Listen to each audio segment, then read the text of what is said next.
It's better to give than to receive. And I'm going to go right in and quote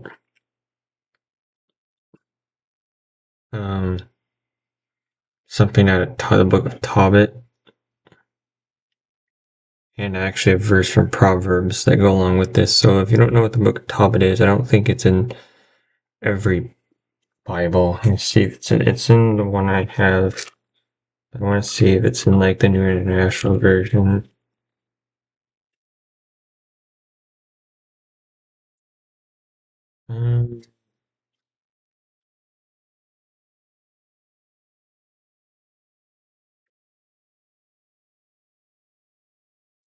Don't think it's not, because I'm pretty sure it's not in every Bible.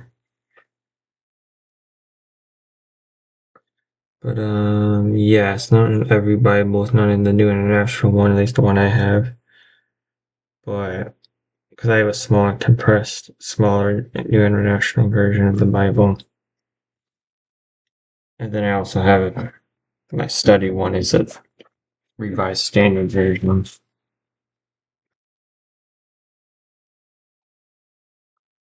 But if you don't, but I think the book of Hobbit is a good book to look into because it has some good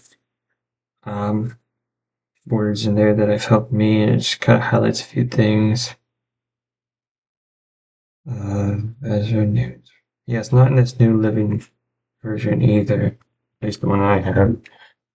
But it's a good one to look into because it also, if you know the story where the Pharisees bring up about like the 7 husbands or something, that's where the story originates from, I believe.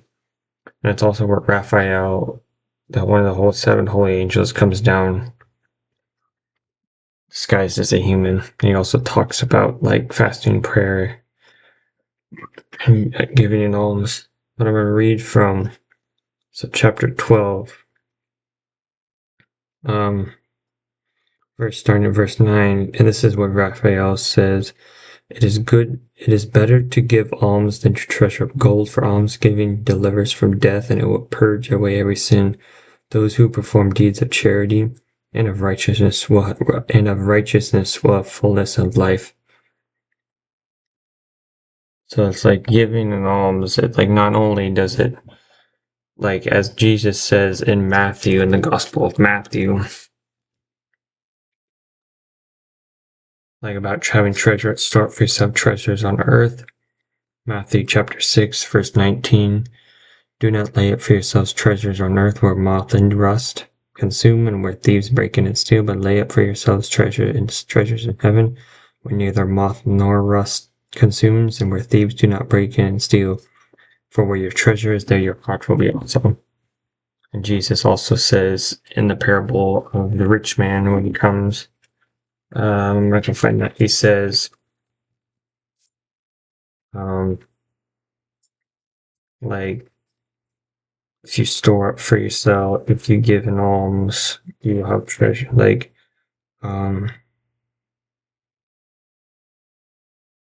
Jesus, like, this is Mathew chapter 19, and I'm starting at verse 21.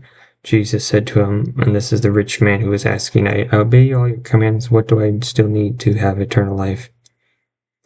If you would be perfect, go sell what you possess and give to the poor, and you will have treasure in heaven, and come follow me.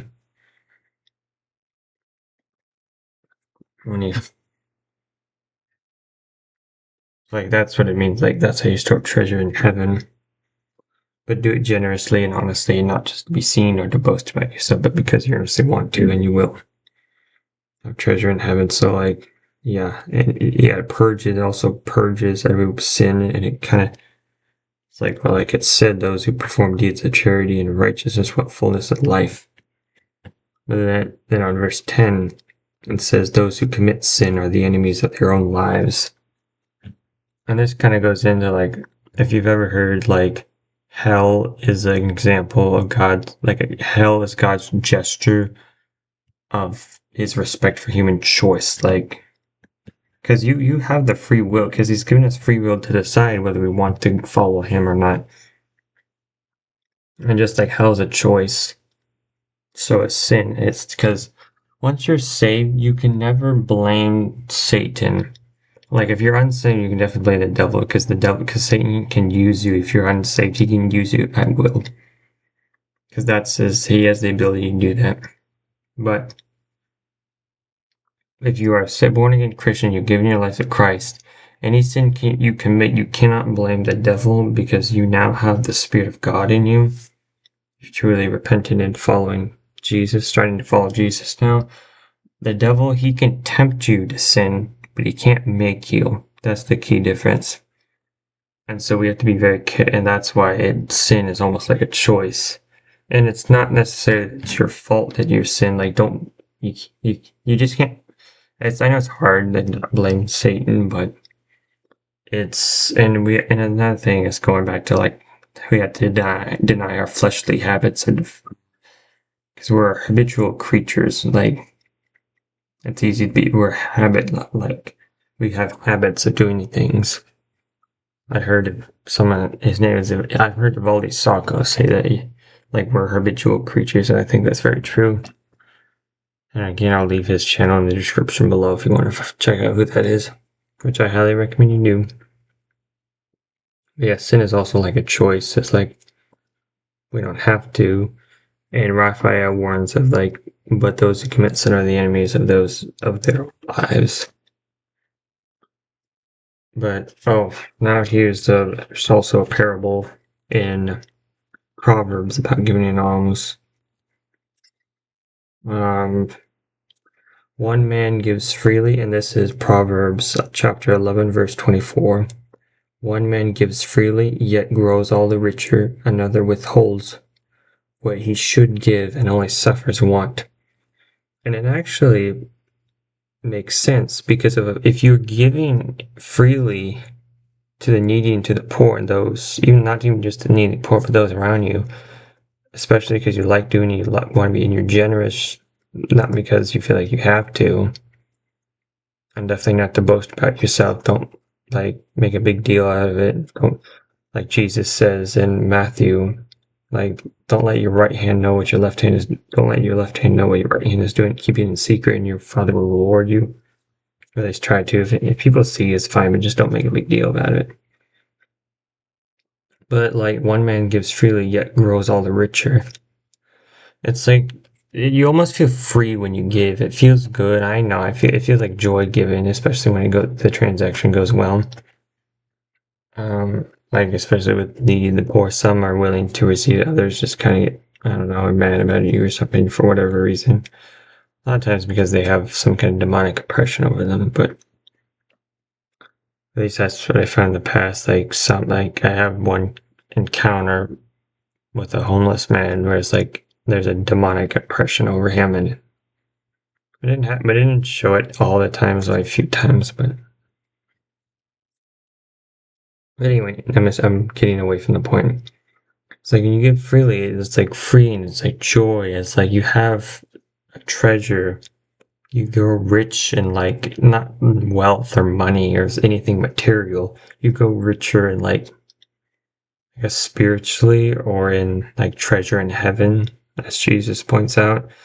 And then anyone who withholds what they should give, only suffers want. So like if you hold on to all these things like material items, it's like you begin to want more and more, and it says only suffers want, because that can lead into you're only going to keep wanting more and more, and it's never going to fully satisfy you. And this can lead to greed, obviously. Greed is never going to satisfy you because it's just going to be constant. I need this, I want that, I want that. You're never going to be satisfied because you're always going to want things. Only Christ can satisfy us or give us a purpose and fulfillment. Honestly, giving alms and giving generously, as it says in the New Testament somewhere. I forgot where St. Paul writes that, but I might try to find it. It's like you feel free and you grow richer and yeah, treasure in heaven, but also richer in like a sense of joy and peace. You feel, and you already feel rich inside. It's like a better kind of rich than as of holding on to things, it just feels like you start to want more and more things, and just, I really like the word how it phrases it. Only suffers want. You actually just gonna keep wanting more and more. But yeah, this has been a shorter video than compared to all the recent ones, but I'm going to leave all these verses in the description and comment section below, but feel free to leave your thoughts and responses in the comment sections as well. Let me know what you think about this, if you agree, or especially let me know what you think about the book of Tobit, if it should be mentioned more, used more, because I think there's some good stuff in there if you want to read it. But anyway, God bless. Have a great day.